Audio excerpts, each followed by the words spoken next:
Okay. Frank Alexander here, commenting on Kevin Hackie's thread up on bombfirst.com, saying that he was the first and only Tupac bodyguard. I just listened to the thread here.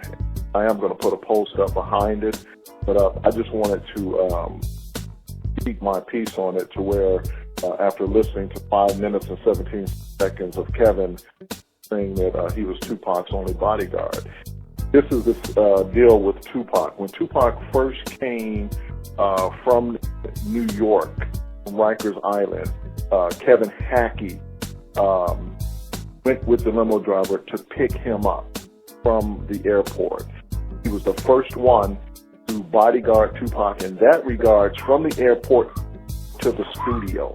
Once after the studio, when he arrived there, Cooper, his name is Cooper Hagan, he was police officer, retired police officer in San Bernardino. He became the primary bodyguard on Tupac before anyone. Then after that, the rotating schedule of bodyguards came on Tupac. Kevin was one of them. I was one of them. Kenneth Archer was one of them. Leslie Gaulden was one of them.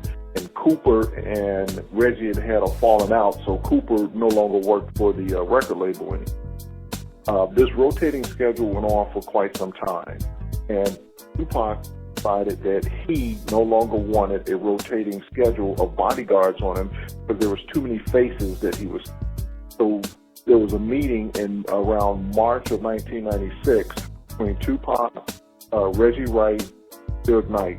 We were in Las Vegas for the Mike Tyson-Frank Bruno fight that weekend. We were all working at Club 662. I got a phone call from Reggie. Reggie said to me, hey, what you doing? I said, just here at the club. He said, okay, got some good news and I got some bad news. And I was like, okay, here it comes. And he says, well, the good news is we just had a meeting with Tupac. He wants you to be his main bodyguard. And then he said, the bad news is you're not getting no raise, nigga. You're going on salary. It's $5,000 a month. Right? So then he said, you need to find someone out of all of the guys to be your relief because you guys are going to work in shifts. You could take whichever shift you want, the first one or the second one, because you're the primary. So I took the 6 a.m. to the 6 p.m. I asked 3 or 4 other people.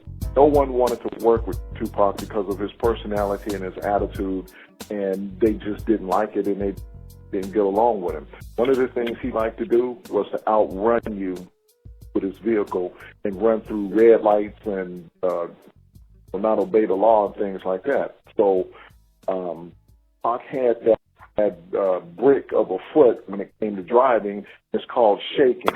He would try to shake his security where he was trying to ditch him. That's what it means. I went to several of the guys and I said, hey, who wants to work from 6 p.m. to 6 a.m. As my relief security for Tupac? No one said me. Not one single person said me. So I go to Kevin. I went to Kevin. Kevin said, yeah, I'll do it. So Kevin became the primary backup bodyguard on Tupac. He was not the main bodyguard. He was not the first bodyguard other than when he picked him up from the airport when he first came from Rikers Island, reiterating that. I disagree, strongly disagree some of the things that Kevin is saying as far as Frank Alexander may have said, or people have said over the years. There's no people have said anything over the years. It's clear as day. It's clear as can be. Wherever Pac went, I went.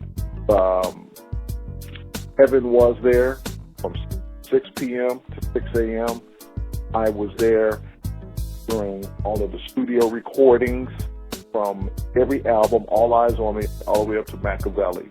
All of the video shoots. Gridlock.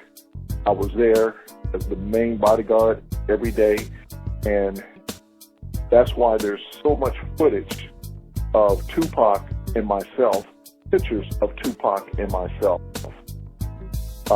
Kevin mentioned something about being friends with the client. It's not the fact that Tupac and I were best friends or anything like that. Our relationship developed. Our friendship developed through working together because he and I clicked. We got along. I'm a people person. I get along with people. I said that Kevin had that RoboCop personality attitude.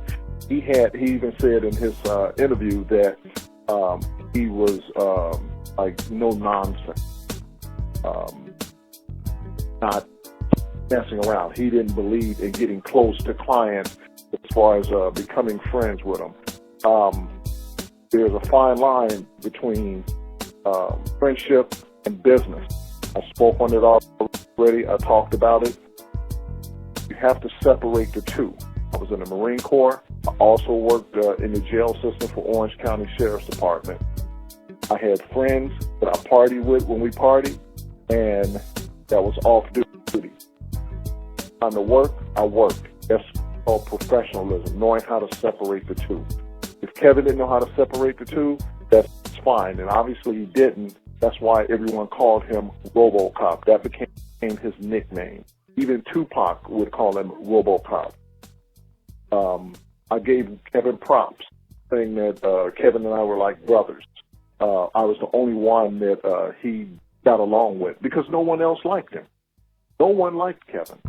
Right? Kevin and I, we got along. Kevin and I, we worked together and everything was fine. There was never a problem. Even to this day, there's never been a problem between Kevin and I. You can say at the end of the day, it doesn't matter because I know at the end of the day, Kevin, you're right, it doesn't matter because God knows. And Tupac himself knew. That's what matters at the end of the day. The truth is what matters at the end of the day. I wrote the book about it. There was no lies about it from the book I wrote, from all the documentaries I've done, from before I wait. Tupac assassination, Clear Revenge, Tupac Reckoning, Welcome to Death Row. None of those documentaries, Biggie and Tupac, Tupac Versus, all those documentaries, as I spoke at them as being the primary bodyguard and the main bodyguard, I was introduced to his mother as this is Frank, Big Frank, main security. Pac was excited about it in March of 1996 when he told me the news. He says, "Hey, Big Frank, get the news, you get the news." We were in Las Vegas, just pulled up in his Rolls Royce, drop top. I said, "Yeah, man, I heard." Like, "Yeah, nigga, you gonna be my main security, man. We're gonna be rolling. We're gonna be rolling." I said, "That's right, homie. Rolling. Get yours rolling." Started laughing. Okay. Setting the record straight, what I'm doing. Setting the record straight as I have for 15. God knows. All you listeners out there, whether you believe to the left or to the right, or what's the truth, straight down the middle. Straight down the middle. I don't veer left and right. I walk a straight path. God, truth, one love, peace, I'm out.